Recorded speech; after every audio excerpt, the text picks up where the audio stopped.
Quick test, Mayor Ortega, Scottsdale.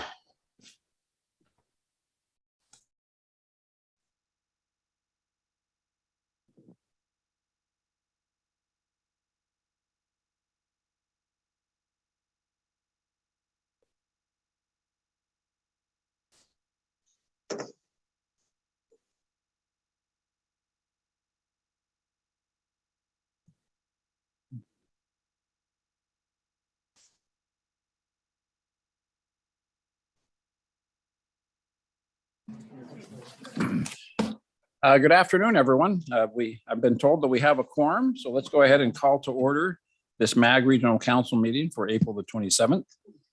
For those of you around the table, please turn your microphones on when speaking so that those joining virtually can hear you. For those participating via Zoom, please remember to unmute your device before speaking, unmute when you're not speaking to create a positive experience for all attendees.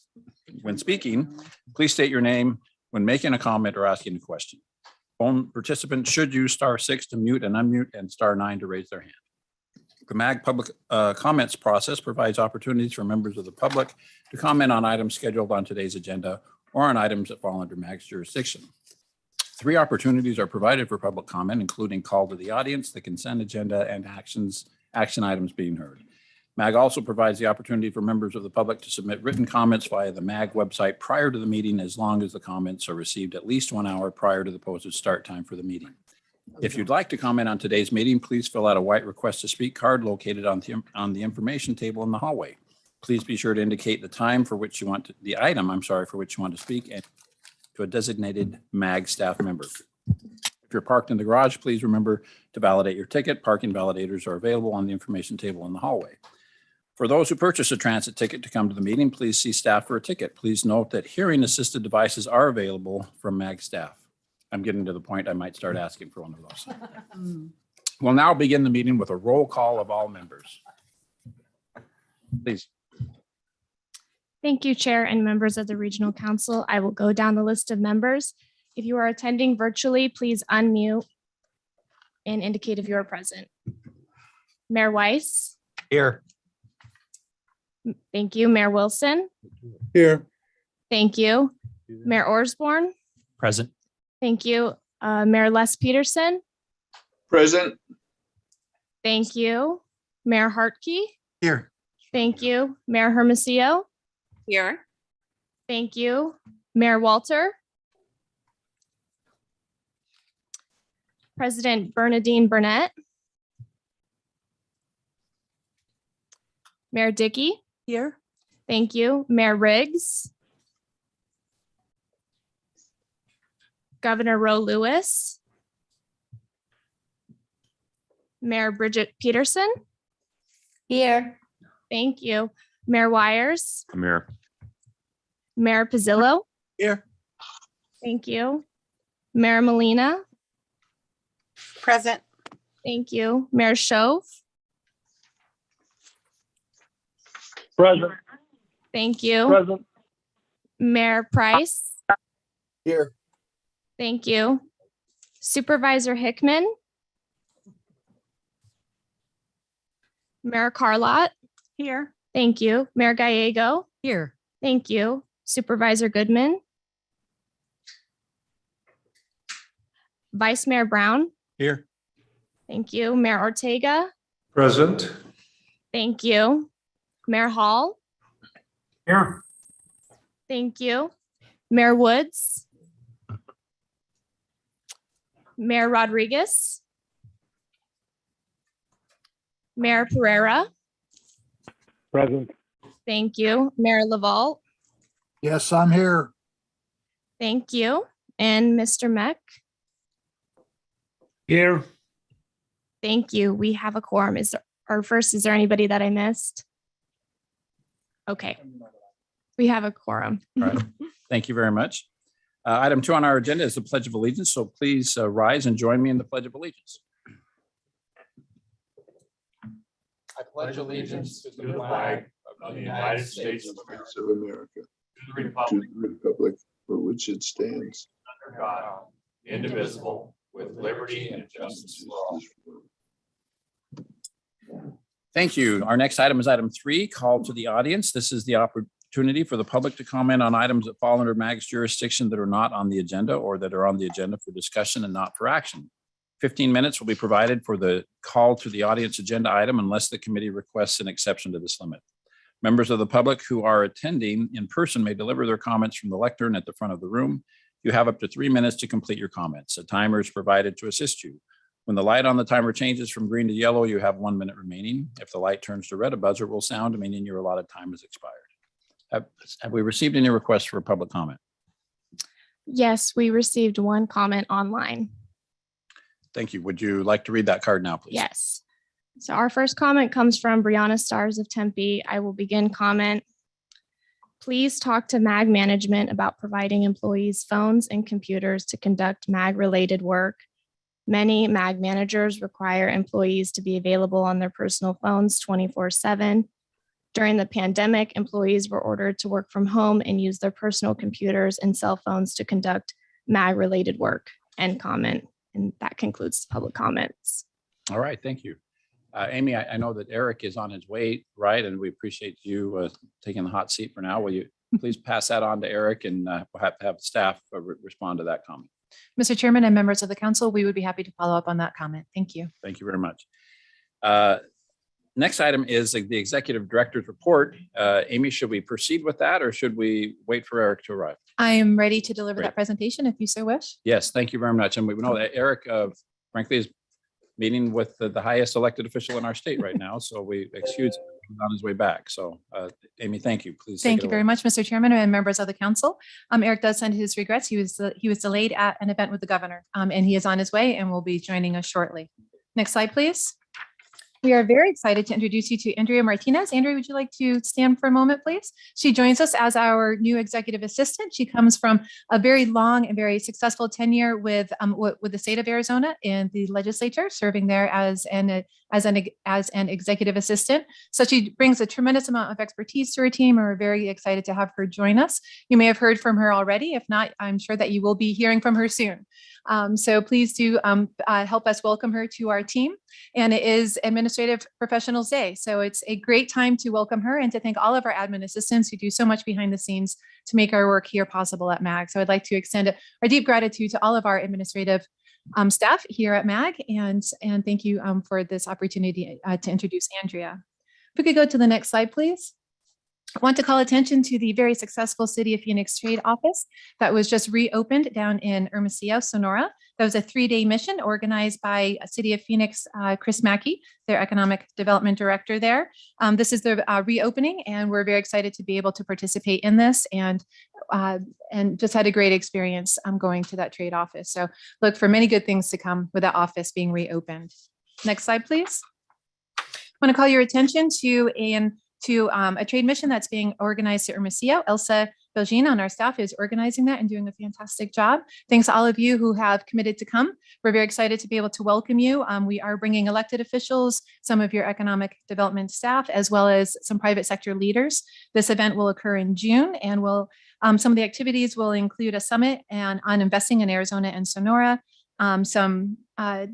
some presentations and discussions on education and workforce, some industry tours, and technology and sustainability. So we are at capacity right now, although if there is anyone else who's interested in coming, please do let us know, and we will try and see if we can accommodate more people coming. Right now, we're at about 50 people, which is tremendous. Next slide, please.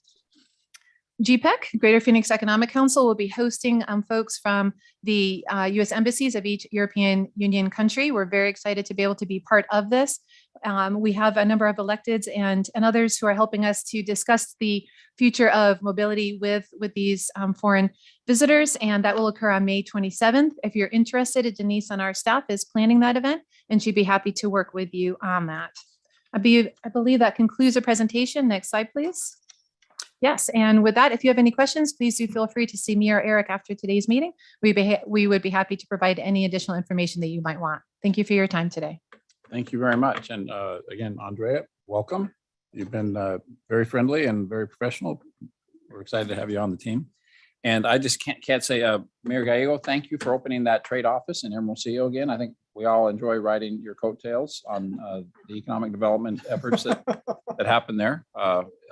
I've gone in previous years on some delegations there and really and sincerely thank you. We appreciate Phoenix taking the lead on that. Next item on our agenda is item 5, approval of the consent agenda. Items 5A through 5F are on the consent agenda. Does any member of the committee have questions or requests a presentation on any of those items? Seeing none, prior to approval of the consent agenda, do we have any members of the public who wish to comment on any items or on the consent? Have we received any requests to speak? Chair and members of the Regional Council, no public comments were received on this item. Great, thank you. Do any members of the committee have questions or request a presentation on any item on the consent agenda? Hearing none, is there a motion to approve the consent agenda? Mr. Chair, I'll make the motion. Second, Mr. Wise, seconded by Mayor Hartke. Thank you. We'll have a voice vote for those in the room and then a roll call for those who are attending virtually. All in favor of the motion, please indicate by saying aye. Aye. Aye. Thank you. Are there any opposed? All right, we'll now conduct a roll call of those attending virtually. Thank you, Chair and members of the Regional Council. I will go down the list of members of those appearing virtually. Please unmute and indicate how you vote. Mayor Wilson. Yes. Thank you. Mayor Les Peterson. Yes. Thank you. Mayor Hermosillo. Yes. Thank you. Mayor Bridget Peterson. Yes. Thank you. Mayor Molina. Yes. Thank you. Mayor Shove. Yes. Thank you. Mayor Price. Aye. Thank you. Mayor Ortega. Yes. Thank you. Mayor Hall. Aye. Thank you. Mayor Woods. Aye. Thank you. Mayor Pereira. Yes. Thank you. Mayor Laval. Yes. Thank you. And Mr. Meck. Yes. Thank you. Is there anyone that I missed? The motion carries unanimously. All right, thank you very much. Next item not on the consent agenda is item 6. This is an update on Interstate 10, Loop 202 to the State Route 387 improvements. And we'll receive a presentation from Kiwi Castro. Ms. Castro, thank you.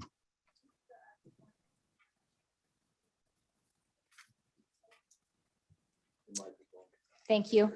Got it. Good morning, Chair, members of Regional Council. This item is on your agenda for information and discussion. I'm here for an update on the Interstate 10 Loop 202 to State Route 387 improvements. This MAG Regional Council approved the Momentum 2050 Regional Transportation Plan on December 1st, 2021. As part of the RTP, significant improvements to the 26-mile portion of I-10 between Loop 202 and State Route 387 have been identified. Next slide, please.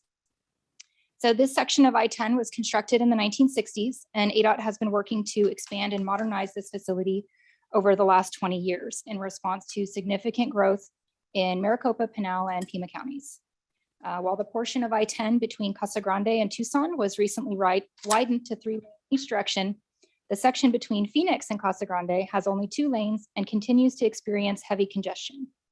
Improvements on this corridor are needed to improve consistency and reliability in travel time for regional and international freight transportation, increase capacity in response to traffic and freight demand through the corridor, improve safety in a corridor that already experiences a high rate and severity of crashes, as well as reduce diversion traffic onto local community roads and land. Next slide, please.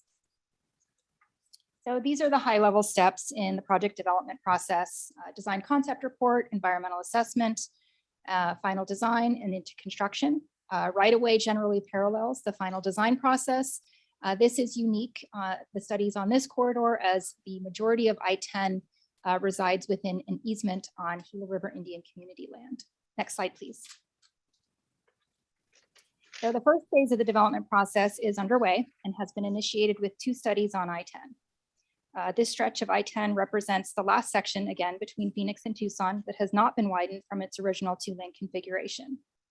ADOT has initiated 2 engineering and environmental studies, one that covers the corridor between Loop 202 and State Route 387, and the second, which is specific to the I-10 bridges over the Gila River. These studies are being conducted in collaboration with MAG, the Gila River Indian Community, Federal Highway Administration, and the Bureau of Indian Affairs. Next slide, please. The corridor study was kicked off in the fall of 2019 with public and agency scoping, and the study team has presented alternatives to the public and received a build alternative. Additional study efforts are shown here below, and I'm happy to go into detail if anyone has any questions. Next slide, please. So currently the study team is in the process of preparing a draft design concept report and environmental assessment. These are expected to be available for review and public comment prior to a public hearing planned for the fall of 2022. The completed DCR and EA are expected in early 2023. Next slide, please. So concurrent to the corridor study, ADOT has initiated a study to repair or replace the bridges over the Gila River. This study has also held public and agency meetings, as well as a value engineering workshop that has refined the scope of work. The study team expects that the project assessment will be completed this spring. Next slide, please. So this is an exhibit of the funded and unfunded elements of the study. The entire portion falls within the MAG planning area. Only 6 miles of the 26-mile corridor falls within Maricopa County, while the remaining 20 miles are in Pinal County. And based on estimates that were generated last month, so March of 2022, the total cost to implement the entirety of the improvements being evaluated I-10 Wild Horse Pass corridor and I-10 bridges over Gila River is about $807 million expressed in 2022 dollars. Funding to widen the Maricopa County segment of the corridor is identified as part of the Proposition 400 freeway program and includes the addition of 1 general purpose lane and 1 HOV lane in each direction. Improvements to the I-10 and State Route 347 has also been identified in the Prop 400 freeway program, while the extension has funding for the I-10 Wild Horse Pass interchange in their investment plan. Construction for the funded components shown here is programmed fiscal year 2025. So next slide, please. So the gray portions here are the unfunded elements. The majority of the remaining 20 miles remains unfunded, except for approximately $85.6 million that has been programmed for the bridges over the Gila River. So taking into consideration the current funding, an additional $587 million is needed to fully implement all the improvements identified in the study to date. Next slide, please. So Governor Ducey called for funding to widen I-10 as part of his 2022 State of the State address, and a bill to appropriate $400 million has been introduced and is making its way through the state legislature. The project team is also discussing and working on pursuit of federal discretionary funding from the Infrastructure Investment and Jobs Act. It is anticipated that this project would be extremely competitive under the National Infrastructure Project Assistance Grants Program, so known as the MEGA program. And under MEGA program, there's up to $1 billion available nationally for federal fiscal year 2022. The MEGA program sets aside $500 million for projects between 100 and 500 million inside, and the other 500 million for projects in excess of 500 million. These applications for the grant would be due May 23rd, 2022. Next slide, please. So again, Chair, members of Regional Council, this item is for agenda for information and discussion. I'm happy to take any questions or comments you may have. Yes, thank you, Ms. Castro. I know we do have some questions, but before we open up for questions, I want to apologize for stumbling on your name. It's Quinn. Quinn is your first name. It is, thank you. Thank you. Quinn Kiwi Castro, and you are a transportation engineer with MAC. Thank you very much for your presentation. Mayor Carlin. Yes, thank you. Can you tell me if the entire portion of this road improvement is in Prop 400? So the entire corridor, Including the funded and as well as sure. unfunded So can we go back portions? 2 slides, please? So this is the entirety of the study corridor. The portion that is in Prop 400 is the original piece within Maricopa County. Okay. All right. And so the unfunded portion, then the secondary portion of that would depend on the governor's input of the 400 million and then the possibility of a grant. So Chair, members of Regional Council, yes. Portion at this time has been identified, we require that additional 400 million from the state as well as additional grant funding. Thank you. Mayor Weiss. Thank you, Mr. Chairman. Mayor Carlett, this is a conversation we had at TPC on this, and you bring up a good point.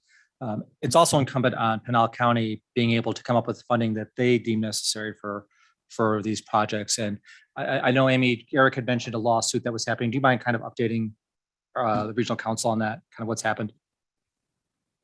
Mr. Chairman and members of the council, you're referring to the Pinal County RTA? Yes. Yes.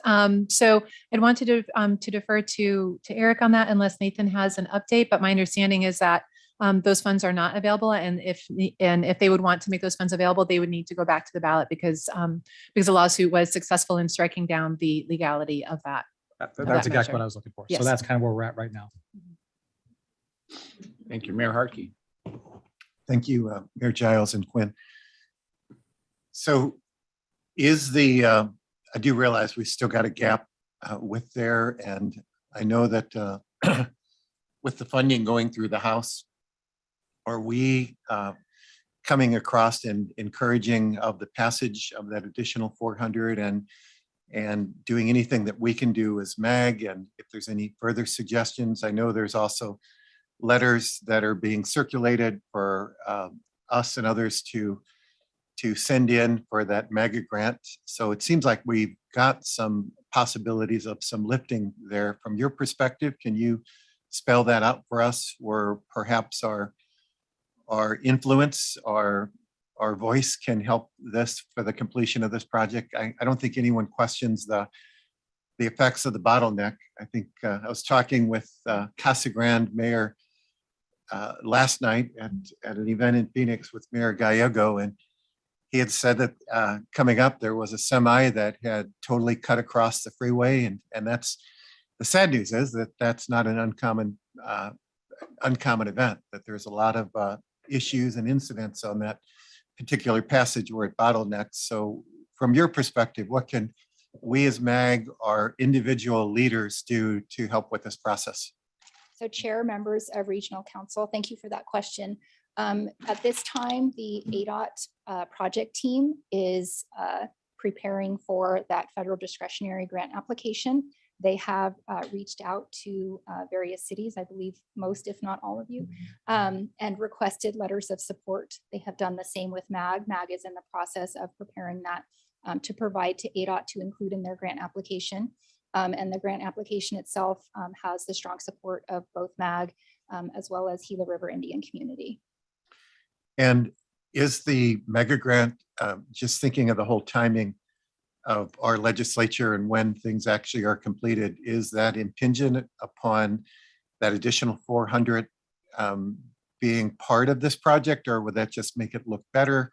What's your read on that piece? So Chair, members of Regional Council, it is not contingent, the application is not contingent upon that $400 million. The study team and the the Arizona Department of Transportation does believe that that 400 million is likely to come through, and they believe they'll find that out approximately 2 weeks before the grant application is due. So enough time to be able to pivot either way with their application. And then last question. That wasn't it. Back to Mayor Wyer's question. Is there opportunity that even though those funds that are already collected in the county to the south are currently held up, if perchance that suit gets settled, is there opportunity for them to participate in this too, since obviously this is a significant part of their energy and efforts as well? So Chair, members of Regional Council, that's a question I'd have to defer to Eric. I don't know the status of that funding or any future lawsuit or anything along those lines. Mr. Chairman, this is Mayor Price. I can answer those questions. Please, Mayor Price. So just to give the board some understanding of where Proposition 416, 417 stand. Indeed, the Supreme Court did strike down the duality of language in Prop 417, which was the authorization of the tax. What they said is that there was a differential tax in there. Up to the 10,000, it was one amount, and after 10,000, it was another amount. Charter cities can do this, but the Supreme Court said that the legislative authority to count for counties to do this was not given. And so they struck that down. Currently, there's about $85 to $87 million that's been collected since April of 2017 or 2018, excuse me. And the way that the Department of Revenue reads that is that it is based on the TPT tax, and accordingly, it will then therefore go back to businesses that petition the Department of Revenue for the next 4 years. Now, we're going to run legislation next year to see if we can shorten that, as the DOR itself would like that to only be a year or two instead of 4. And the way that works is that any monies left over at the end of 4 years at this point, or 2 years if we can get legislation passed, any monies left over that has not been petitioned by businesses for refunding will stay with the PRTA. So in short, you have to assume that there are businesses that have gone out of business. There are businesses that will never do this. It's a very possible estimation that 20, 30, 40, even 50% of the $87 million that's currently collected will not go back to the businesses, and therefore would go back to the PRTA. At the same time, the PRTA has submitted its request / order to the Board of Supervisors in Pinal County, stating that they would like to see it go back to the ballot. And this time, again, it's not redoing the plan for 16 that was passed, but rather the language in 417 that makes the tax congruous with what the Supreme Court said. And so if that should pass, then instead of $640 million, because of the duality of taxes that would have been collected over the 20 years, it will now be approximately $1.2 billion. And so that will help offset the increase in costs that we've all seen go up, but the plan doesn't change. So to Mayor Wyer's comment and other things, yes, there will be monies for some of this as well, assuming that it passes in November, but hopefully that gives the entire group here an understanding of where that lies at this time. Thank you, Mayor Price.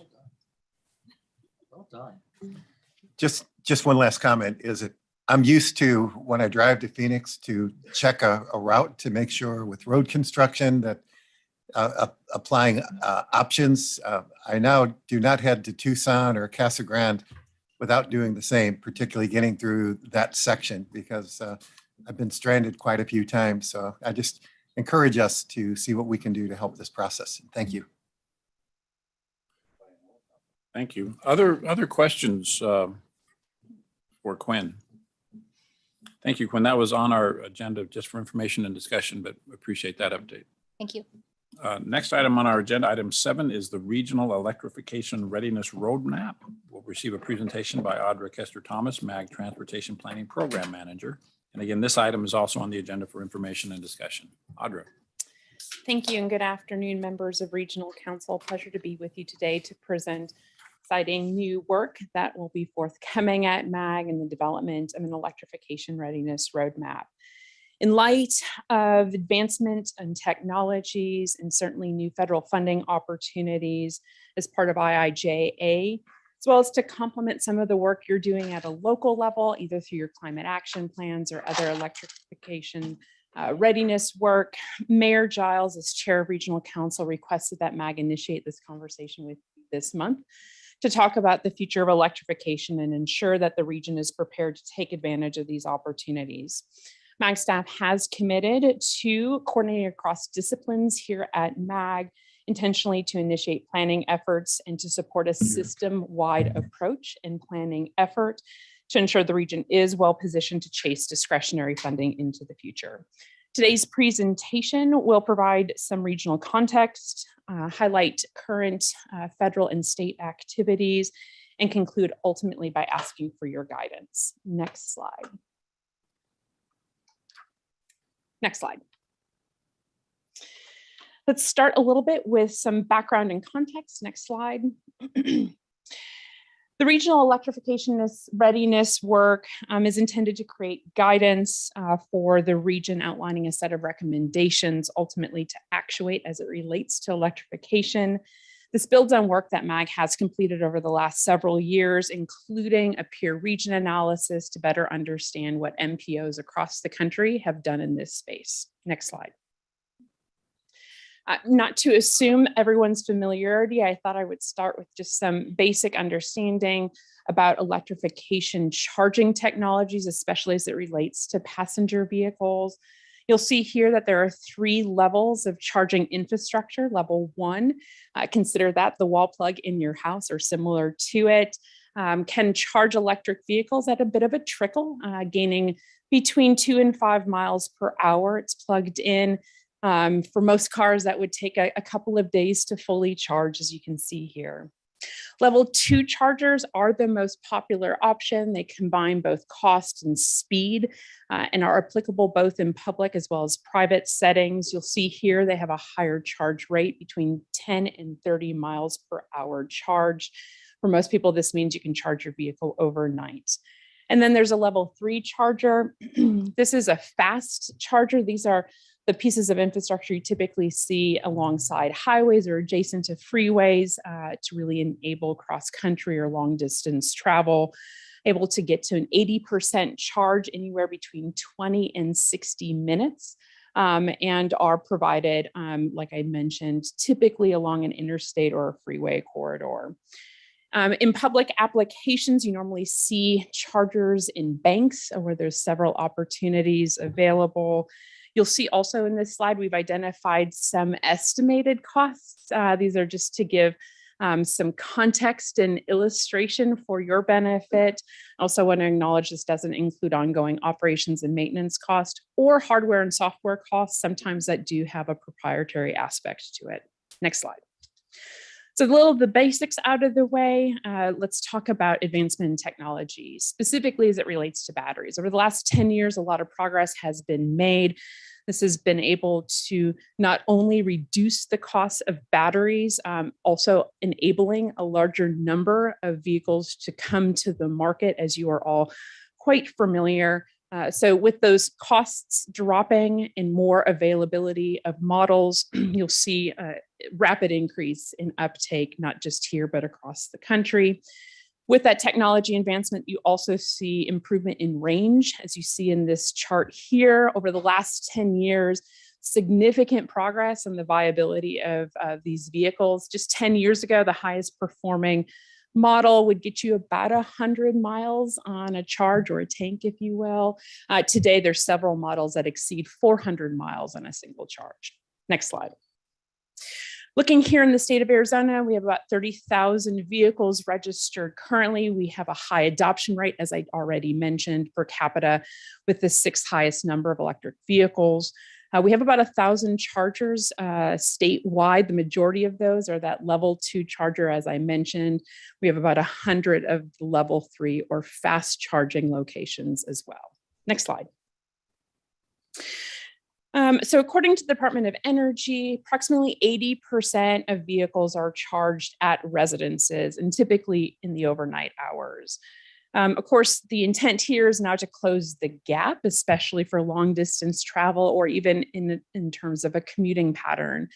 Our regional analytics division put together this map, identifying existing known charging locations, and then underlying that data on employment locations. And what you can see here is there's many employment nodes throughout the region where we have a significant number of jobs located, but probably not sufficient electric vehicle charging infrastructure. And this is just one of those examples of things we would want to investigate in our upcoming study. Next slide. Let's turn to talk a little bit about what's happening at the federal and state level. Next slide. The current administration has identified several goals associated with electric vehicle adoption, specifically a goal by 2030 to have half passenger vehicles purchased as electric vehicles, and then to deploy 500,000 chargers throughout the country. The goal really here is to build a convenient network and to increase public assurance and confidence that this infrastructure is in place to encourage ultimate adoption or higher rates of adoption.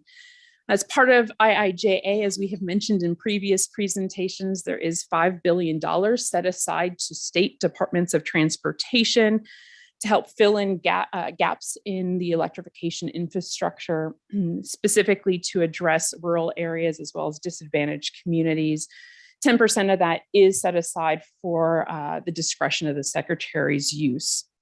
In addition, there's $2.5 billion in the competitive grant program to support innovative approaches to deployment, as well as to ensure that the deployment meets the administration's needs, not only focused on rural charging, but also improving local air quality, something near and dear to our hearts, of course, and increasing electric vehicle charging access, specifically in disadvantaged communities.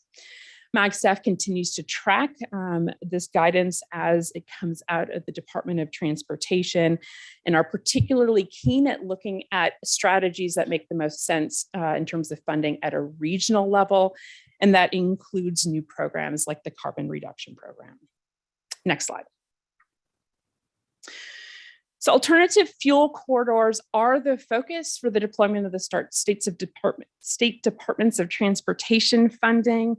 Corridors located here in Arizona are identified on the map in front of you, and you will see they're largely focused on our interstate network.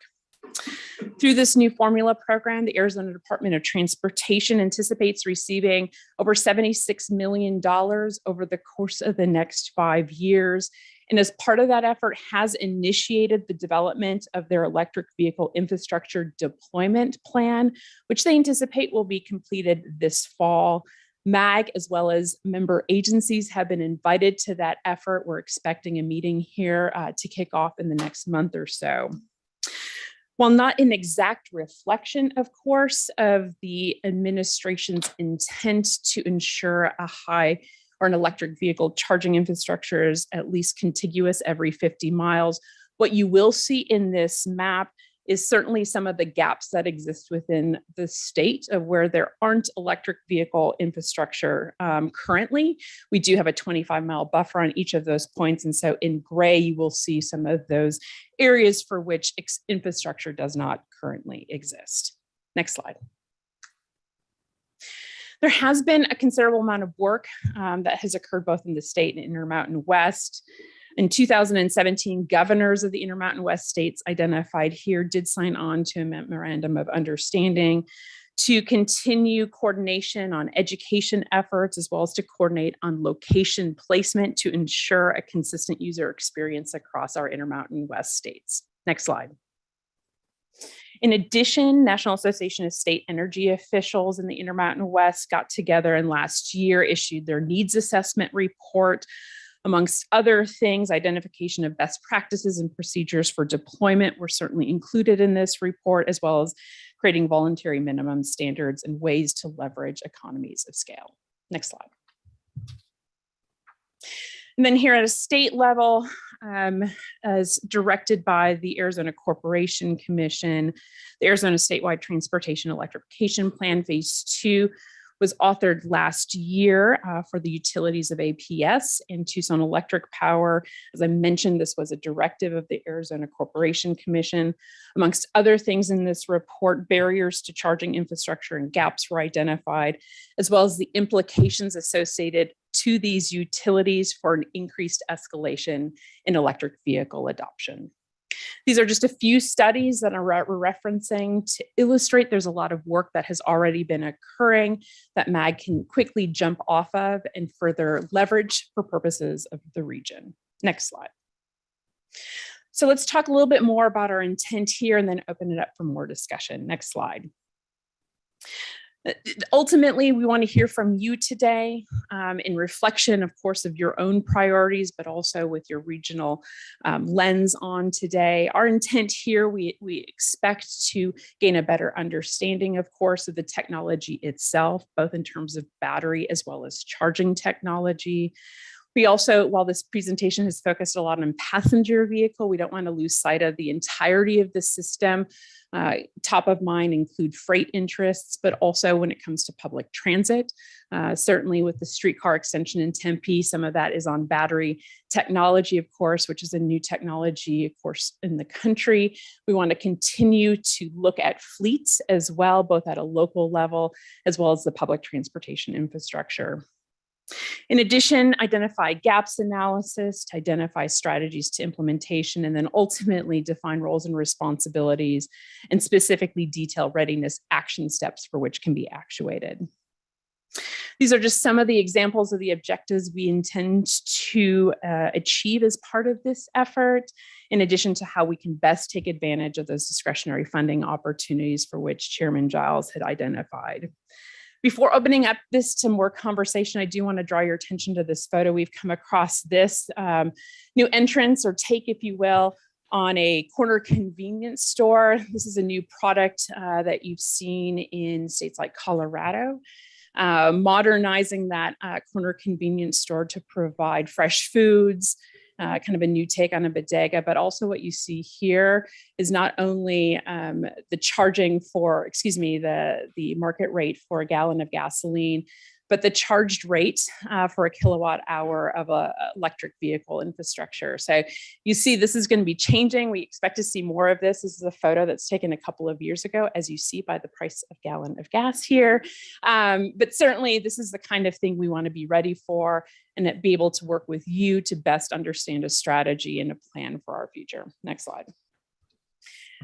We started this conversation last week at the Transportation Policy Committee and had a really healthy conversation amongst participants. Many of you here are again today in Regional Council.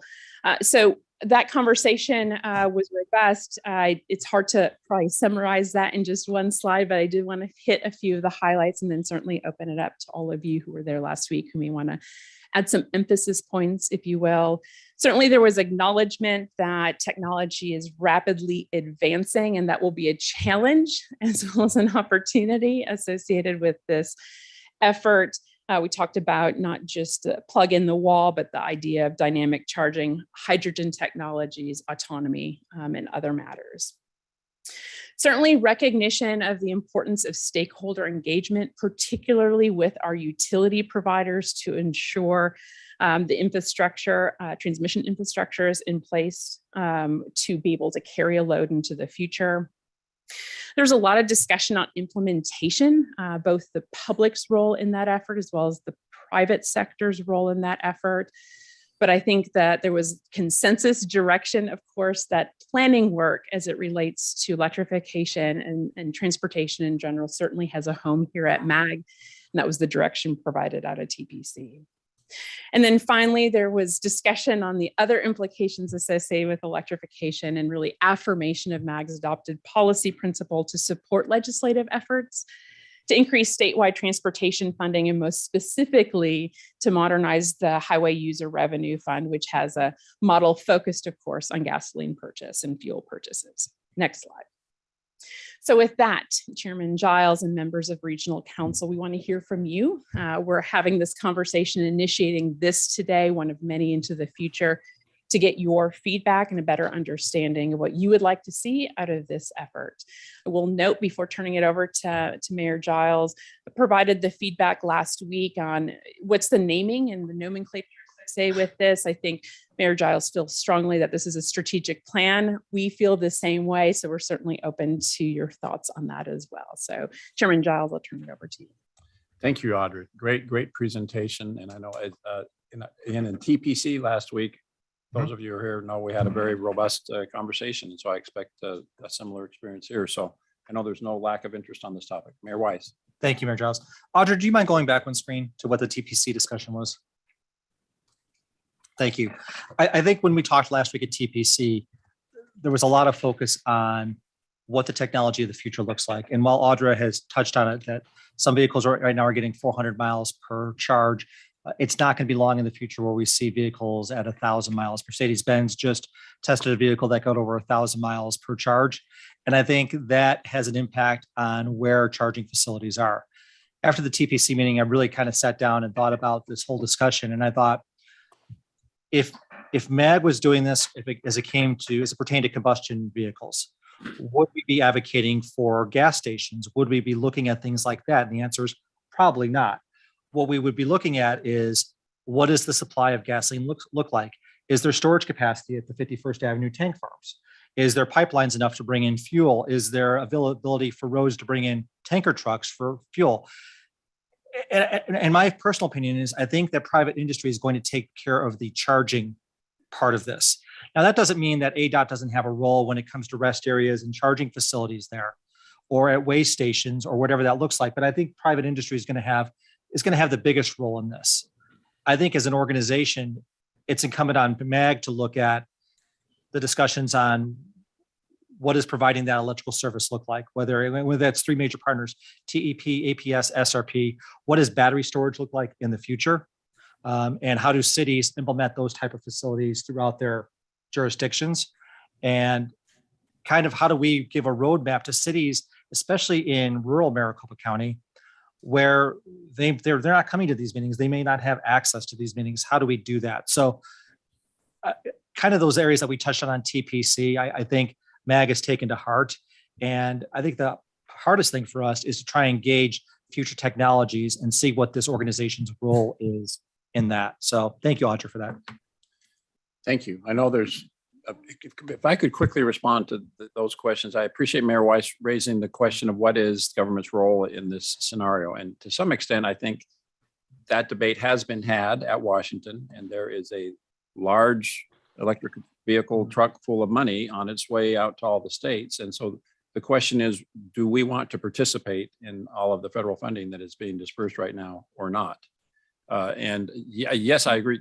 Technology is going to continue to improve at exponentially larger rates, and a 1,000-mile battery would be the solution to a lot of problems. But until we get there, I mean, I think we can't say, well, we're waiting for technology to improve and then we'll bite. We're going to, because that will always be the case. I mean, this idea of dynamic charging is really exciting, but every time I drive on the US 60 right now, I'm cursing, the mill and leave technology I'm driving on, and it's more like a 19th century highway.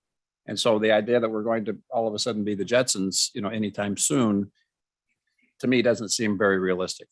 So my suggestion is that I think we need to be aggressive. We need to run to the front of this parade. We need to get all the federal money that is out there.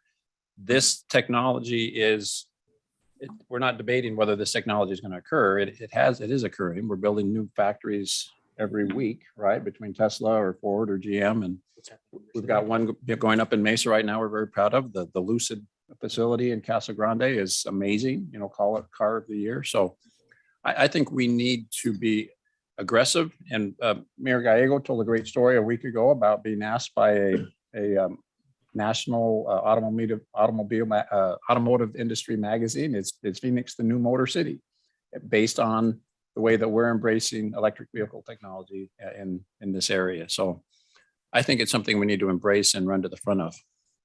Mayor Carlott, I saw your hand up. Yes, thank you. So I would like to address safety concerns such as battery storage. We've had incidents of that happening, and the standardization is lacking. So as we talk about how batteries are stored, that comes back down to our cities and our public safety personnel and how they handle it. And I am sure that there's going to be some other issues that are going to end up in public safety at their front door. And so I'd like to talk about if we can stop this technology long enough to say, what is the standard going to be and how is it going to be physically situated in our cities, so that we can be sure that there is some safety and communications policies put in place for our public safety personnel. Thank you. Mr. Chairman? Yes. Mayor Ortega and Mayor Woods both have their hands raised on Zoom. Thank you very much. Let's start with Mayor Ortega and Corey. We're coming right next to you. Thank you, Mr. Chairman.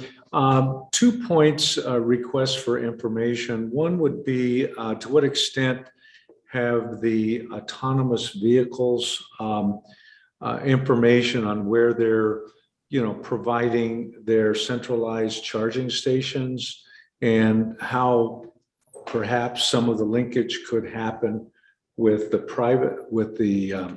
public sector, I guess, and private sector location. Just wondering how that's working out, because I think the autonomous vehicle explorers have been studying, wise locations and so forth that could be the best locations. So I'm wondering about that. That's the first item. Then specifically, where we can be effective in our own municipalities. We have a very underutilized park and ride location at Thunderbird and Scottsdale Road. Literally, there's 6 cars parked there and probably 500 cars could park there. So it's a lost opportunity, maybe missed the bus on it, but I'm wondering where that could be a recognizable charging point. Again, that's at the southeast corner of Scottsdale Road and Thunderbird. So I'm kind of asking both a general question on the autonomous co-locations or their studies, and then secondarily, a specific one if staff can give me some direction on how we could better utilize that in our own city. Thank you. Audrey, do you want to respond to that? Yeah, certainly, Chairman Giles, Mayor Ortega, members of Regional Council, we're happy to follow up, but I also think those both illuminate issues that could be explored as part of this effort. So I really appreciate that feedback. Great, thank you. And I think it raises the question that I asked at TPC, which is to what extent is the roadmap literally going to be a roadmap? How are we going to, address the very practical problem of where are these going to be sited so that they're spread out across the valley and we're not at risk of having, a clump here and a one in Mesa and then across the street in Tempe, for example. But thank you, Mayor Woods. Thank you, Mr. Chairman. Just wanted to make a very quick comment, just reiterating everything that you just said regarding electric vehicles. I completely 100% concur with your statement. This is something that I would absolutely like the Valley and this organization to continue to lead on. The technology is clearly here, and there's ample federal funding to assist us in becoming the next Motor City if that's truly what we want to become. And so I definitely think if that federal money is available, and this is where we need to go, frankly, from an environmental standpoint, and it's just the wave of the future from a technology perspective, then I totally agree that we need to get on board and do exactly that. So I just wanted to second your comments and just really appreciate your leadership on this issue. Thank you. Mayor Wires. Yeah, it's something I'd brought up, transportation. One of the biggest concerns that I think we keep forgetting about, and we can't, is how we're going to keep paying for our roads as electrification continues to grow. And of course, then the statement was made earlier that, we're going to have these 1,000 miles per charge, and we're still going to have people running out of charge and being stranded on the side of the road. It's just human nature. That's what they do. But seriously, as these charging stations come in and we're putting them everywhere, we really need to really focus on how are we going to get tax revenues to pay for our roads? How are we going to do that? And if there's some way that, as part of plugging in, or if it's privatized, that there's a certain fee, no matter who plugs in is going to pay a certain amount of fee for registration, VLTs, whatever you want to call it, to go towards transportation for pavement management and roads and all the things that we're going to have to do.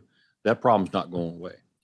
All we're doing is getting more traffic on the roads. Even autonomous, it's still going to be the same thing. There's still cars going up and down the roads. So I think it's something that really needs to be part of the conversation, not ignored. Amen. I'm sure there will be a lot of debate at the legislature on that topic, and it'd be great if they included us in that conversation. Yeah, thank you, Mayor.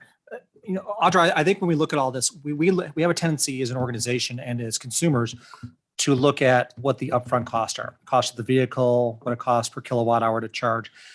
And what we don't look at is at the end of life of those vehicles. And battery technology right now, it degrades over time, degrades over use. Charge and recharge cycles have an impact on the batteries.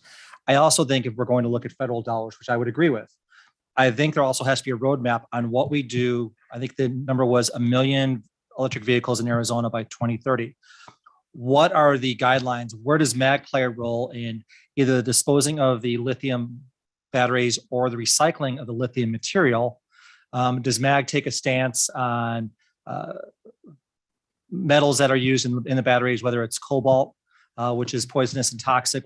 Where does MAG sit on this? And I think that's also a guideline that cities can look at. I will tell you in Avondale, I would have no idea at the end of the life of the Avondale City electric vehicles what to do with them. But I think that's where MAG can also play a role, not only for the cities, but also for consumers. And do cities want to take a role in that technology where they say, yes, we're going to be the motor city of North America. But we're also going to be the leaders in recycling those batteries and recycling those vehicles. So maybe that's another aspect that we can look at. Thank you. Mayor Dickey. That was exactly what I was thinking, because we had a few charging stations in Fountain Hills, and it sort of spurred some emails telling us about all the dangers of the batteries, and they were kind of challenging on whether this is a good environmental thing to do. So do we have a role in defending this as we move along, or is it just something that's happening and we better get on board, and it's not up to us to try to defend it to others? So it's just, I'm glad that you mentioned that. Thanks. These are big questions that everyone from Phoenix to Beijing is going to be debating, right? I mean, this is a worldwide phenomenon, and I can say that the demand is, I mean, right, it's hard to drive it. You have to chuckle at this picture from 2.5 years ago where gas was $2.49. And when we thought that, the electric vehicle debate was compelling then, and then look at what it is now. I can say, speaking for the city of Mesa, we're waiting for delivery of an all-electric fire truck. And we are waiting for delivery of 30 F-150 Lightning pickup trucks. And I mean, we've done the math and realized that there's a lot of reasons to be aggressive about trying to electrify our fleets. Mayor Hartke. I just want to say I appreciate the conversation. I think we still have more questions, which is natural, and we should at this point as we're exploring this, but this certainly will give us a venue to be able to ask those questions and to fit those in. And we're in Chandler, we're still currently addressing a smoldering battery fire, and it's got a lot of issues that we're still addressing, and with these lithium batteries, and it's this was a greater deal than we thought. And as we're continuing to expand, I know we're learning a lot, and we'll certainly share with this whether the environmental impacts are best practices that will come out of that. But I'm just glad that we're having a place where we can discuss this, ask questions, and move ahead together. So thank you. Eric, welcome to the meeting. Thank you, Mr. Chairman. I'm sorry about my delayed attendance, but just on point, I happen to be attending the Nikola truck celebration today. They delivered their first revenue vehicle today. They have five to go out today. So it's a big milestone for the company. They're actually producing revenue now, so they're not living off their investors. So, but I saw the future. A great event. Governor Ducey was there, as well as Representative Bowers and Campbell, who I used the time to emphasize the importance of our extension too. But these trucks actually got to ride in one today also. Amazing vehicle, 9 battery packs on board, 350-mile range under typical conditions. They're running them up the hill to Flagstaff now. They go up the hill at regular speed. The drivers of these trucks are saying we're passing these slow diesel trucks going up the hill at 15 miles an hour, So once again, I saw the future. And, once again, I think that the recycling the batteries and how we're going to deal with this, a lot of smart people around the world dealing with this issue. And so I'm confident there'll be a solution out there too. Thank you. Thank you. Yes, Joe. I just want to add to what Mayor Wise was saying. In the big scheme of things, there's a lot of good questions here asked, but you still have to figure out how you're going to pay for your roads. If those numbers are correct, and in 2030, 50% are going to be electric, besides all the other issues that you're dealing with, how are you going to keep paying for the roads? And the sooner you do that, the better. Because like everything else, a lot of government waits till, well, you're at 90%. We got no money for the roads. Now what do we do? I think we should be addressing that now. And I think the legislature needs to address that now on how you do it. And I don't have the answer. I don't know whether you do it at the tags, at that point, but you got to figure out a way to get money in on the electric vehicles that are riding on the roads so that that fund is solid. So when it comes time to repair, we're not looking all around to figure out where we're going to get the money. I think that's absolutely true. And if 50% of the vehicles have HOV eligible license plates, that's probably not going to work either. So obviously we've got to make some reforms there. Mayor Gallego. Thank you. It was a very exciting topic. We've just gone through a process with the budget for Audra's team, and I'm afraid our vision today might be a little bit bigger than the staff you have to accomplish it. So I don't know that we can take on all the things like planning transmission corridors and some of that. There's existing entities in the state of Arizona that might be better positioned. My proposal is that we'd first focus on the public infrastructure and the federal dollars and making sure MAG's voice is felt in that, because there is a huge amount of money coming in. And I think our voice can be very, very helpful in that and making sure that we get the appropriate investments in Maricopa County. There's a real debate about how much of those dollars should go to rural versus urban. And my feeling is that most of the electric vehicle trips will happen in Maricopa County. And so we might want to advocate for our fair share of investments in Maricopa County. When EV companies come and meet with me, they do ask about the amount of charging infrastructure and other policies that support their business. So I think it has an important economic development function, in addition to making sure that all of those vehicles Mesa's building have a place to charge in our communities. So to me, that would be the top priority for this roadmap. And then I do think we should have a conversation about the funding. My proposal might be that it be separate from this roadmap, because I think it's a little bit different stakeholders than this roadmap. And that maybe if we can start with some of the decisions that are really being pushed in front of us because of the federal investments, that would be a good place and manageable for Audra's staff. And then if we want to talk about dramatically growing our expertise in that area, we can do that as we develop forward motion in this area. Thank you, Audra. You could write a very long report with solving all the world's problems if you're up to it. But in the meantime, thank you. Any additional comments for Audra on this? Thank you. We look forward to MAG's continued involvement in this and help us get to the front of the line of receiving some federal funding. Thank you. Next item on our agenda, item 8, is an update on Pathways Home, the regional action plan for local and tribal governments. Will be presented by Katie Gentry, MAG Human Services Planner. This item's on the agenda for information and discussion. Welcome, Katie. Thank you, Mr. Chairman and members of the council, for this opportunity to provide an update on the progress to implement Pathways Home. We appreciate your unanimous approval of the plan in December. And since December, we have been vastly underway to really address this regional response and strengthen it. This progress is made possible completely because of you and your staff, along with valued partners like Valley of the Sun United Way, Vitalist Health Foundation, and others. Next slide, please. The purpose of this presentation is to offer information on the progress of the plan and to invite your feedback in a few key areas. Next slide, please. So first, I'll talk about the summary of how far we've gotten. Next slide. Each one of the 14 activities within these 3 action steps are underway. Elements of this work will continue on an ongoing basis, and the next few slides will offer details on each of the different steps. Next slide, please. So efforts to address regionally are well underway. We appreciate all the letters of commitment, but more importantly, even the resources that you all have given to this important effort.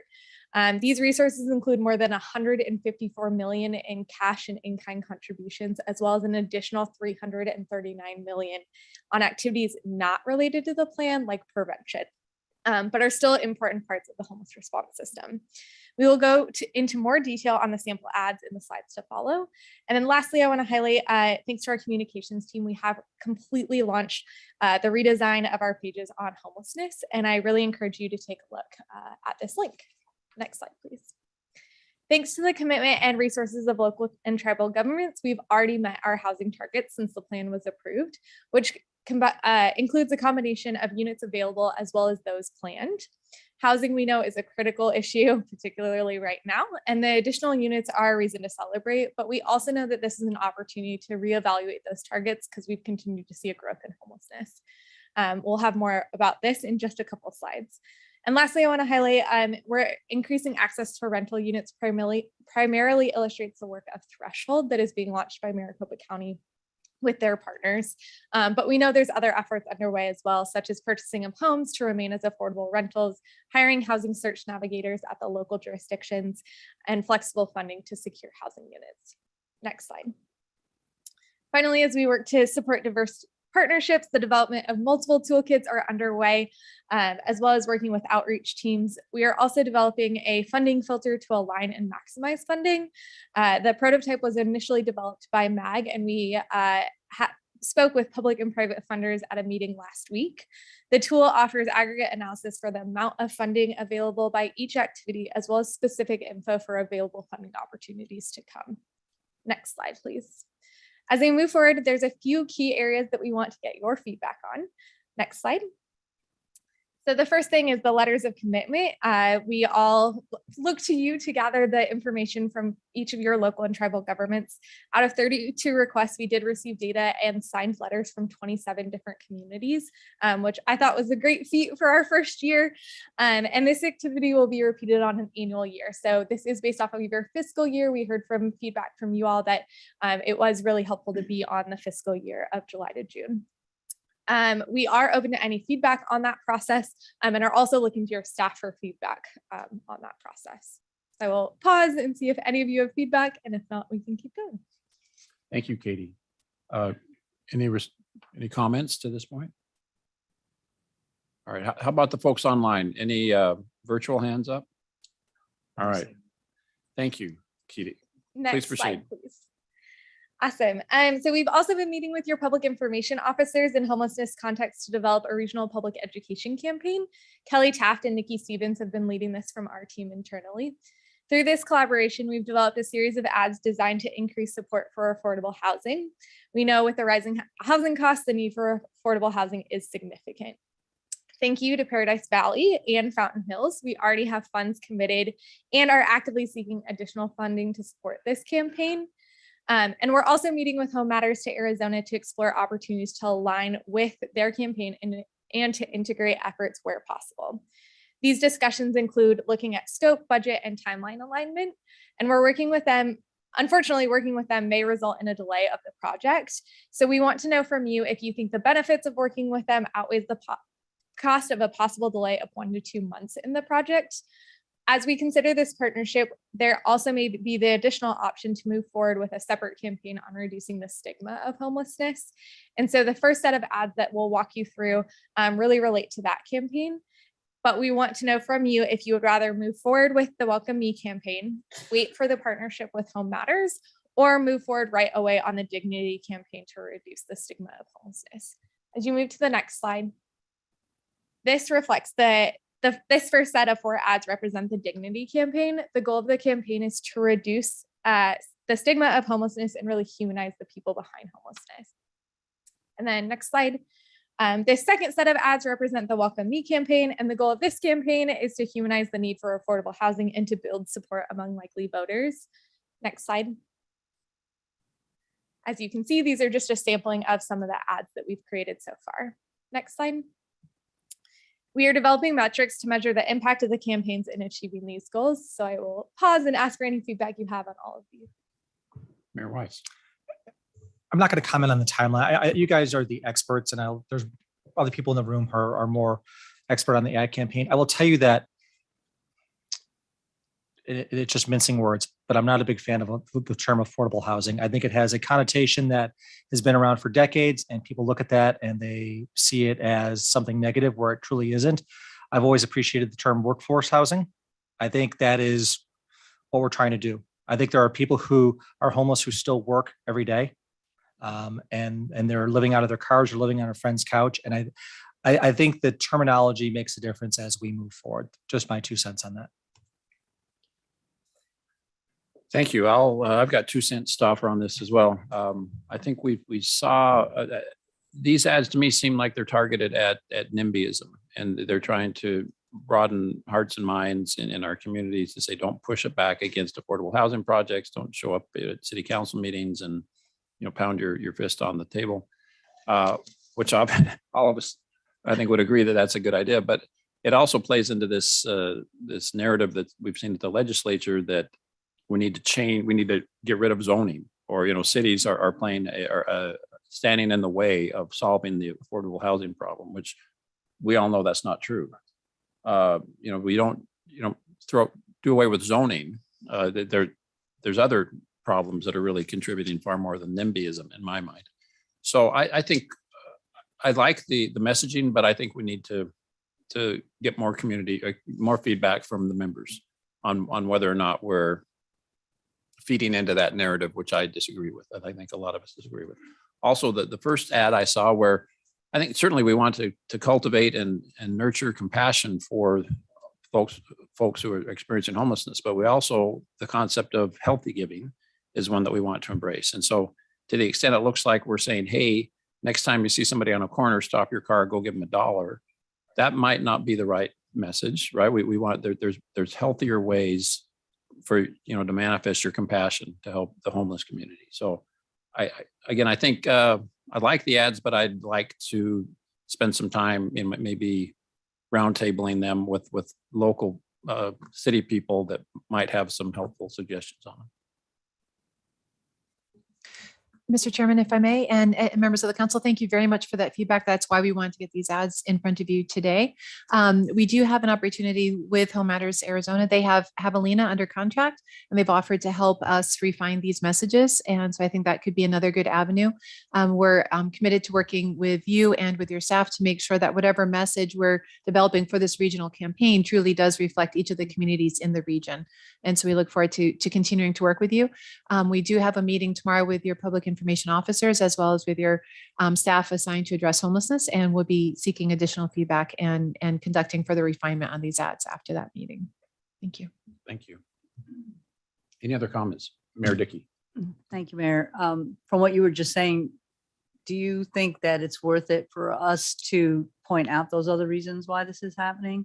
I mean, what happened with that bill was, some people have good hearts or good intentions, but they don't talk about short-term rental. They don't talk about other items that were sort of mandated to do.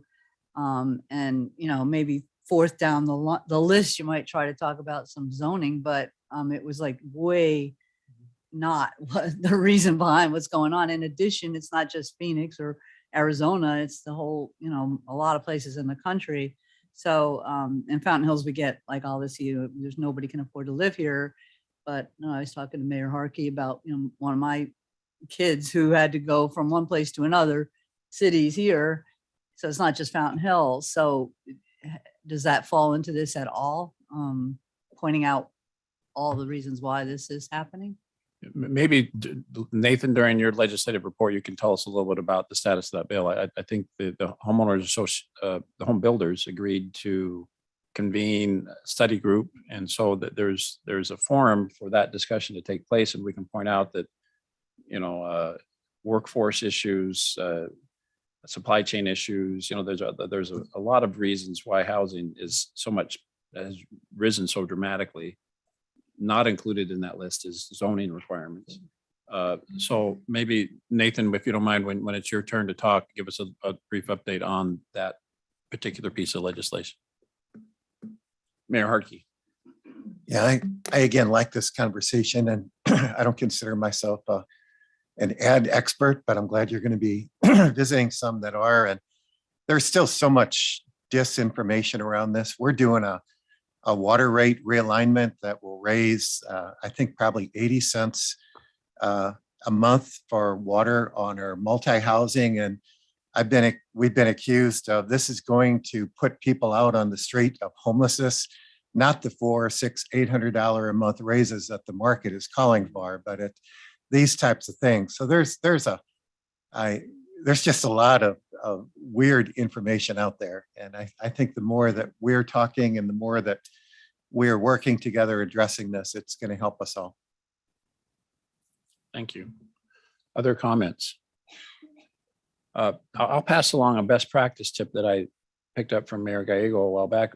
Mayor Gallego, can you tell us at each of your council meetings, do you how do you summarize what you're doing to address making housing more available? So we are now sharing with people how many housing units we are zoning. And then when we do things like financing partnerships, how many units are coming out of those votes as well.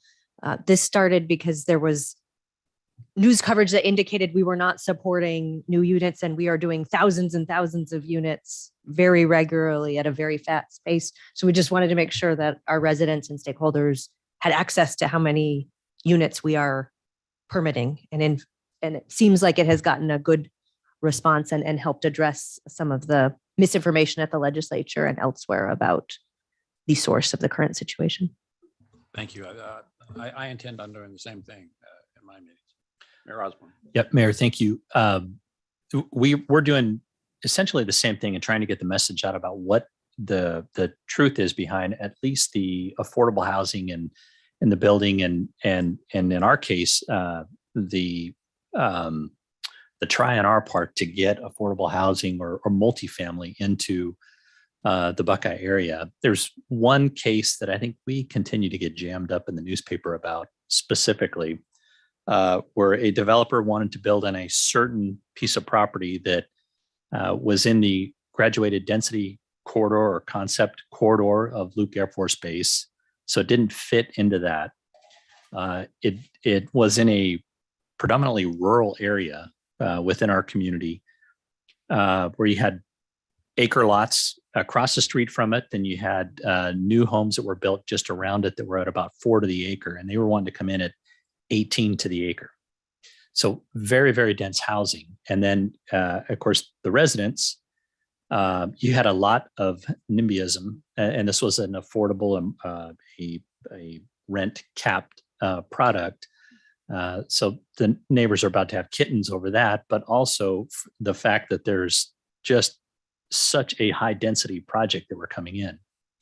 So we asked that specific developer, is there anywhere else in the 640 square miles that encompasses Buckeye that we can put you? And they said, nope, it has to be on that location right there.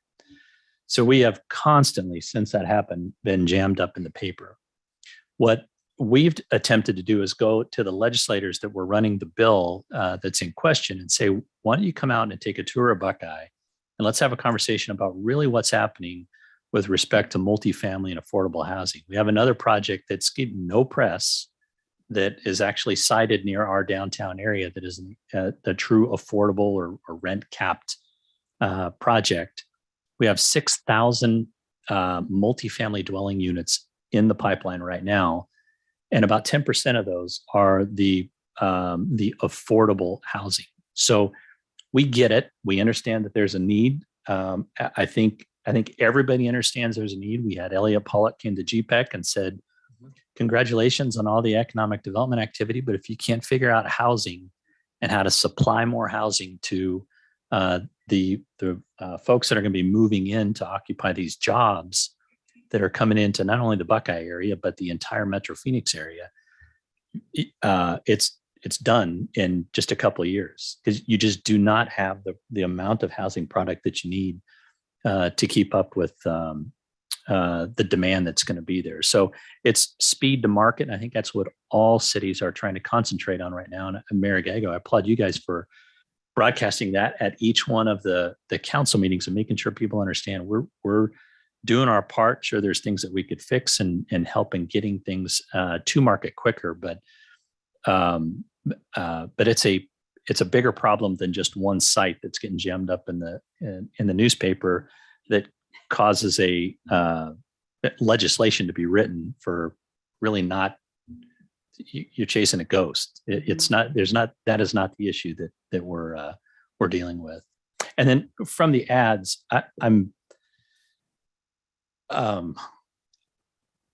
so on the way here, I stopped for a refill at one of my favorite places to stop in Goodyear. And wait, what? Right, sorry. And I met a resident of Avondale right there too. So but there are some homeless that are in and around that area. And honestly, in Buckeye, we don't have a massive homeless population, but we have a homeless population. I think, to be real, I don't see any of our homeless population that looks like the people that are depicted in the ads here. So I think to be authentic and real about the homeless population that we're talking about, and maybe I'm talking about something different than what this group is or what we're trying to hit on here. But I think I think all of us have an idea of what we envision or the perception that we have when we're talking homeless, and generally it's not any of the folks that are depicted in the advertisements here. So from my perspective, I want to be more authentic with that. And there's real people, real stories, real families that are homeless, and that's who we need to be concentrating on. So, thank you, Chair. Thank you. And it sounds like your zoning case would be, the test, a great story to tell to explain why zoning is important. You don't, and the wisdom of putting, rooftops underneath a flight path. That's exactly right. Not only under the flight path, but we have a general plan that our voters approved, well over 80%, who said this is where we want the density, this is where we don't want the density, and that legislation would have completely ruined that. Thank you, Mayor Weiss. Eric, I think you and I were on the same call with GPAC when Elliot was on that. And he said for the first time in probably several generations, we're building a generation that won't build wealth through home ownership. And Jenny, you talk about your children. Like I mentioned Lauren before, 27 years old, works a good job, now working a second job to afford to move out, 2-bedroom apartment in the beautiful burb of Goodyear at $1,900 a month. And cannot afford to go out and buy a home. And I think that's a story that also has to be told, is that cities have no reason not to work with residents to provide housing that they can afford. We want our residents to stay in the city. And I think that's a discussion for another time. But I think when we talk about being real, yes, there is a certain amount of the population that chooses not to live on the street because they just don't make enough to have a full-time apartment, and they couch hop or they live in their car. But the truth is, a large majority of the population that's homeless has other issues that we need to help with, or that they need to seek help for. So I love the idea of being a little bit more authentic. Let's not try and pull the wool over our residents' eyes when we say this is the face of homelessness, and that might be a very small population. But I'd love to see what you said. Javelina is going to help with this, Amy. Mr. Chairman and members of the council, Mayor Weiss, yes, absolutely. Okay. Another partnership that we can leverage is through the Home Matters to Arizona Communications Collaborative. They are going out and taking pictures of people actually experiencing homelessness.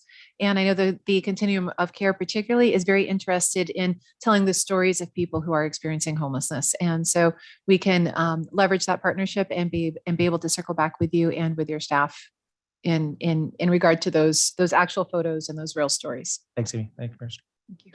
Not to beat a dead horse, but this photograph, I mean, it looks like we're actively encouraging panhandling, because there's literally a cup, sitting next to this homeless veteran. In Mesa, we administer BASH vouchers, as does the City of Phoenix Housing Department, and we have unused BASH vouchers. If you are a veteran and you're homeless, there's no reason for that, because we come to the City of Mesa, we'll hand you a voucher that day. So again, I love that we're having a campaign. I think we do need to work a little more on what's the message that we want to drive home. Mayor Hartke. One last comment based on, well, for me anyway. Amy, based on your comments, is about 7-8 years ago when we started iHelp in our community, we did do a art display. We got permission to photograph a lot of our homeless clients, and then wrote up a brief story about them. And then it kind of toured our community for a while. And those photos and stories, although they're not today, but they're also timeless in another sense. And I think Ascend in Chandler is currently the repository of those, but that might be something that is helpful in this project. Thank you very much. Mayor Geigel. Thanks all for the hard work on this. Given that we at the moment have a budget of 35,000, I'm not sure we can reach a wide market. And I wonder if we wouldn't do better celebrating the successes cities have had with successful projects, and maybe telling stories of people who partnered, got housing, and have a success to share. Mhm. And maybe we can, so I, for one, did not know about the successful project in Buckeye. And I think many of us would benefit from celebrating what else is happening in the community. But with a budget of 35,000, it seems like maybe more outreach to sharing a few success stories. And I would not need Phoenix to be, we get plenty of attention on this issue. But I think there are some cities that have not got their fair share of attention on this, and that would be a preference of mine over, I just don't think this is the right use of, given the current resources. Mr. Chairman, members of the council, and Mayor Gallego, thank you very much for that feedback. And there are a lot of successful projects to highlight. So I think that that could be a very good focus on that. And just to clarify too, we have a fundraising goal of $100,000. And we had released a request for information, and we asked different firms what different funding levels would buy us in terms of the campaign, and $100,000 seemed to offer a reachable goal in terms of fundraising, as well as a good saturation of the market. And so we have put our fundraising requests on hold for the moment because we want to further explore the partnership with Home Matters to Arizona. But the idea is that we would be very quickly resuming those. We have reached out to some local foundations as well to see if they might be able to contribute. But yes, we can absolutely recalibrate the campaign. And what is the market that you think you can saturate at 100,000? Maybe saturate is not quite the right word, but in terms of the services that $100,000 would get for us, it is a heavy concentration on social media, as well as some digital media buys, billboards and the like. So there are options there to target a greater geographic area, but with lower rates of saturation, or to really target some specific areas that are prioritized by our member agencies. From my perspective, with water, use it widely, we have spent much, much more than we are proposing here. And still I hear from people that they don't ever see anything. Absolutely. We would also be leveraging our partners to have them help us promote this campaign. Eric, were you wanting to? Yeah, Mr. Chairman, members of the Regional Council, just a couple of observations. Obviously, we have some more work to do on this whole area of the ad campaign, but just an observation, we started talking about homeless, that was this agenda item, but affordable housing, has a common element with homelessness, but the workforce housing, affordable, whatever term you want to use, is a much different issue, or not much different, but a different issue than the homeless itself.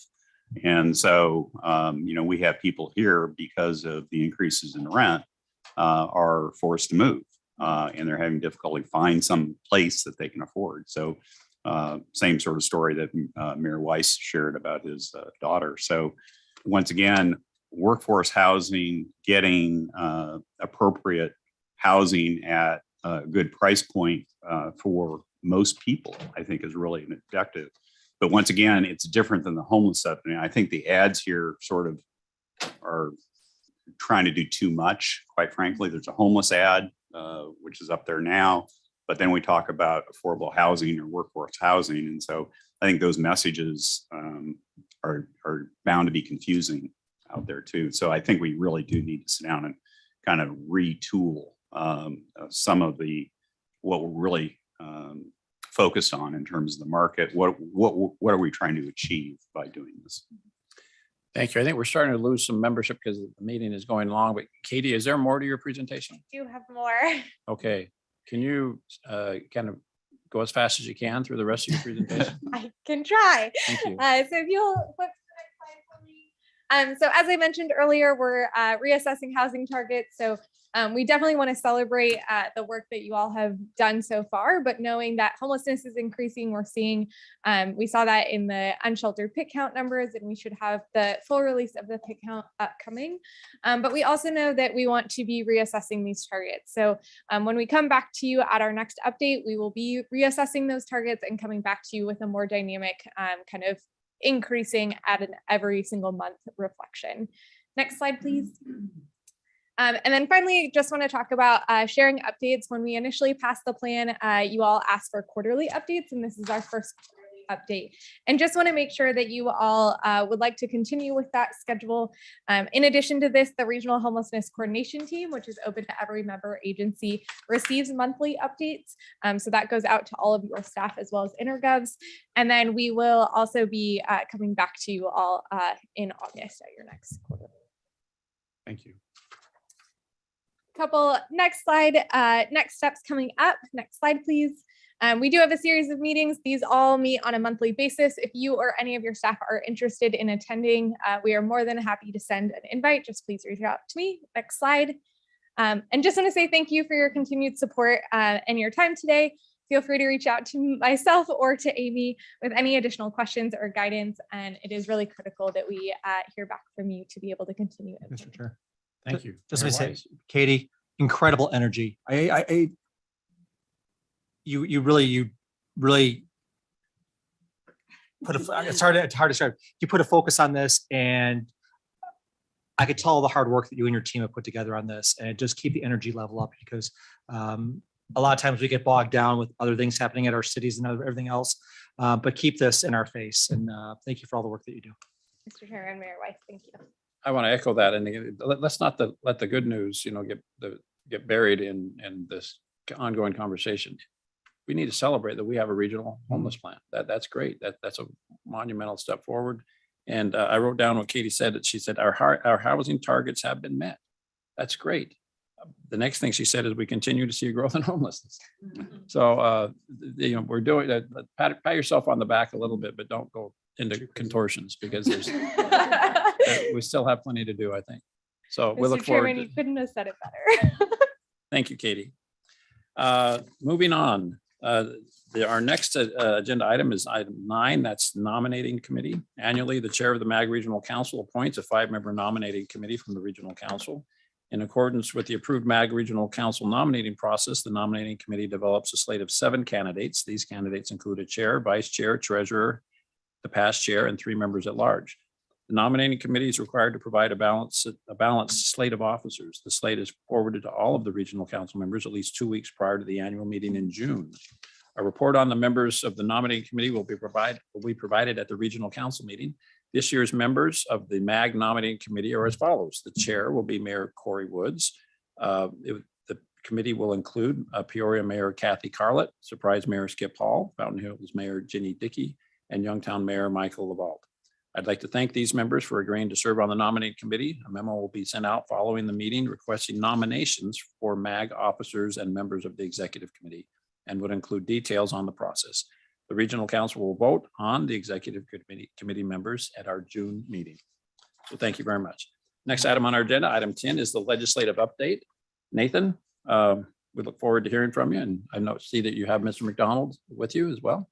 Yes, thank you, Mr. Chairman, members of the Regional Council. Before I introduce John McDonald with Policy AZ, just continuing on with the conversation about what is signed into law by Governor Ducey 2 days ago. That was House Bill 2674. Initially, that started off as a focus on zoning rules. So what local governments are not doing. It's probably a somewhat prescriptive approach, and maybe restrictive. So that bill language was revised to now be a study committee to study this issue with the results by January of 2023.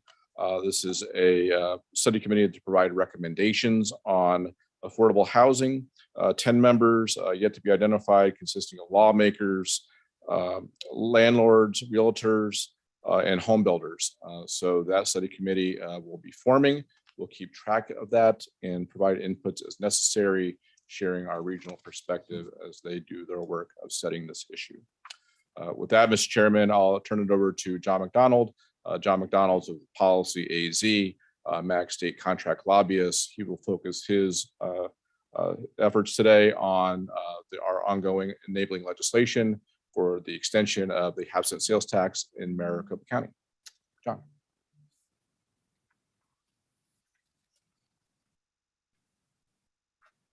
Thank you, Nathan. Good afternoon, Mr. Chairman, members of the council, and to guests and folks watching online. As Nathan said, my name is John McDonald. I'm with the firm Policy AZ. My partner and I, Dana Paschke, represent the represent MAG at the Arizona legislature. And my focus today, as Nathan said, is just a brief update on where our enabling legislation to extend the Prop 400 sales tax currently stands with the legislature. For many of you who were here last week, this is going to be repetitive. I know some of you are new to this, so I will take a few minutes. In the interest of time, I'll try to move quickly. Overall, the answer is to the question of where we currently stand on the Prop 400 extension is we have come a long way. We are in a good position. However, we still have a great deal of work to do, and we are not at the finish line yet. We have made great progress with the help of most, if not all, the members of the Regional Council, the TPC, many of the very talented group of intergovs you have here today, and others have been a great part of it.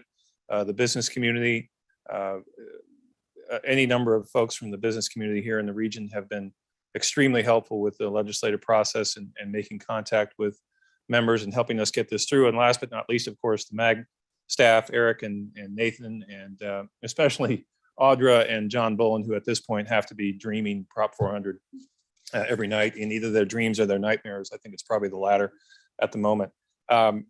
We started out this session with a plan to have two identical bills moving through the legislative session, the idea being to pass one version out of the Senate, the other version out of the House, and essentially swap them at a certain point without getting into the details of that.